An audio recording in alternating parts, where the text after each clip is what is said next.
کرتے رہنا اور جو مصیبت تجھ پر واقع ہو اس پر صبر کرنا،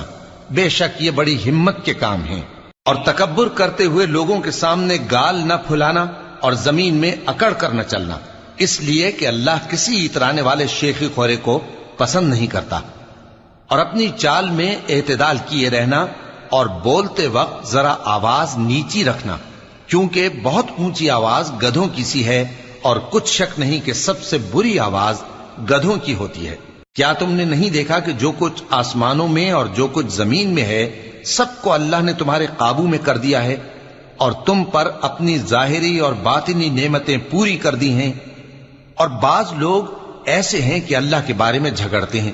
نہ علم رکھتے ہیں اور نہ ہدایت اور نہ کتاب روشن۔ اور جب ان سے کہا جاتا ہے کہ جو کتاب اللہ نے نازل فرمائی ہے اس کی پیروی کرو، تو کہتے ہیں کہ ہم تو اسی کی پیروی کریں گے